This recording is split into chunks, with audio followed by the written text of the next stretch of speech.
नमस्कार दोस्तों, मैं तेजल आप सभी का बहुत बहुत स्वागत करती हूँ आज के Hindi daily current affairs updates में। आज का पहला अपडेट है, पृथ्वी पर जीवन को बनाए रखने के लिए मिट्टी के महत्व के बारे में जागरूकता बढ़ाने के लिए हर साल 5 दिसंबर को विश्व मृदा दिवस मनाया जाता है। मिट्टी की गुणवत्ता खराब हो रही है, जिससे पर्यावरण संबंधी समस्याएं पैदा हो गई है। इसलिए मिट्टी के मुद्दों को प्रबंधन करने के लिए मानव जाति पृथ्वी पर जीवन की भलाई और स्थिरता को बनाए रखने के लिए एक साथ आई है। थाईलैंड के राजा एचएम किंग भूमिबोल अदुल्यादेज के जन्मदिन को चिन्हित करने के लिए 5 दिसंबर के रूप में दिन चुना गया था, जिन्होंने औपचारिक रूप से इस कार्यक्रम को अंजाम दिया। मिट्टी जहां भोजन शुरू होता है, विश्व मृदा दिवस 2022 का विषय है। अगला अपडेट पुस्तक वार्ता का। ब्रिटिश इतिहासकार साइमन सेबाग मोंटेफियोर ने the world a family history नामक एक पुस्तक जारी की। The world a family history में मोंटेफियोर बताते हैं कि विभिन्न और प्रसिद्ध परिवारों के कहानियों से मानवता कैसे विकसित हुई। 2 भाग वाली पुस्तक, जिसे हैचेट इंडिया द्वारा प्रकाशित किया जाएगा। मोंटेफियोर पाठकों को उन परिवारों के माध्यम से एक महायात्रा पर ले जाते हैं जिन्होंने दुनिया को आकार दिया है, जिसमें सीजर, मेडिस, इकांस, ओटोमन, मुगल, बोनापार्ट्स, हेब्सबर्ग, जूलूस, रोथशिल्ड्स, रॉकफेलर्स, क्रुप्स और चर्चिल शामिल है। अगला समाचार है निधन वार्ता का। प्रसिद्ध उद्योगपति और टोयोटा किर्लोस्कर मोटर्स के उपाध्यक्ष विक्रम किर्लोस्कर का दिल का दौरा पड़ने से निधन हो गया। वह 64 वर्ष के थे। मैसाचुसेट्स इंस्टीट्यूट ऑफ टेक्नोलॉजी से मैकेनिकल इंजीनियरिंग स्नातक विक्रम ने 1997 में जापानी फर्म टोयोटा मोटर कॉर्प को भारत लाने में महत्वपूर्ण भूमिका निभाई थी। टोयोटा किर्लोस्कर का बेंगलुरु के पास रामनगर जिले के बिदादी में एक विनिर्माण संयंत्र है, जिसे देश के सबसे बड़े ऑटोमोटिव संयंत्रों में से एक माना जाता है। वह 1888 में स्थापित किर्लोस्कर समूह के चौथी पीढ़ी के सदस्य है।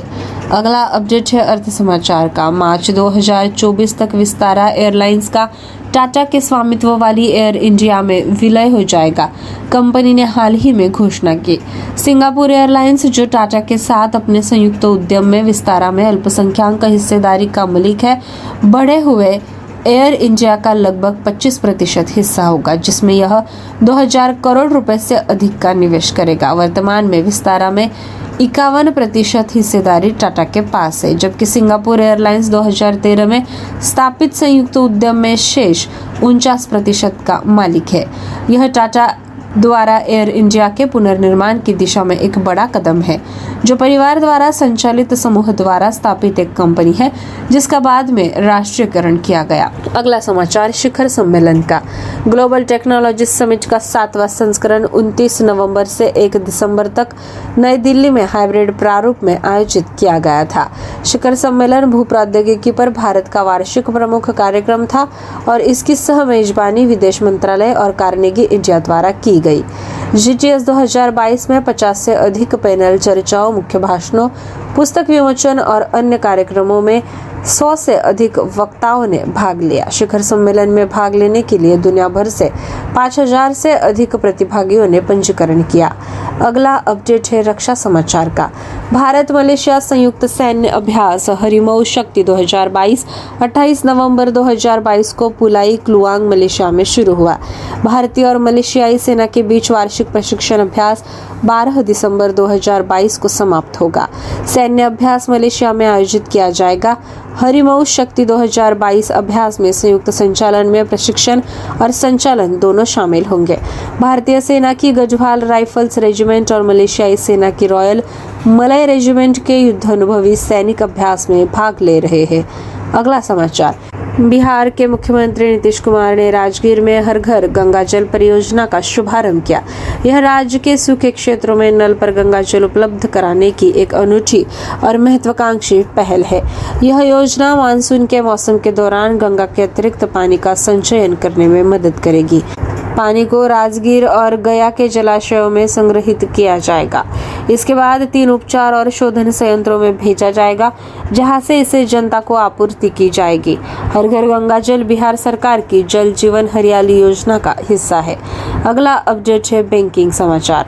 भारतीय रिजर्व बैंक ने कुछ निर्देशों का पालन न करने के लिए ज़ोरास्ट्रियन कोऑपरेटिव बैंक मुंबई पर 1.25 करोड़ रुपए का जुर्माना लगाया, जिसमें बिलों की छूट से संबंधित एक भी शामिल है। एक विज्ञप्ति में आरबीआई ने कहा कि बैंक यूसीबी द्वारा बिलों में छूट सीमित लाभपात्र और नियमों के प्रावधानों पर उसके निर्देशों का पालन करने में विफल रहा, क्योंकि उसने अंतर्निहित लेन-देन यानी दस्तावेजों की वास्तविकता स्थापित किए बिना एलसी के तहत आवास बिलों में छूट दी और 8 साल की अवधि के लिए रिकॉर्ड को अच्छे क्रम में संरक्षित करने में विफल रहा। अगला समाचार पुरस्कार वार्ता का।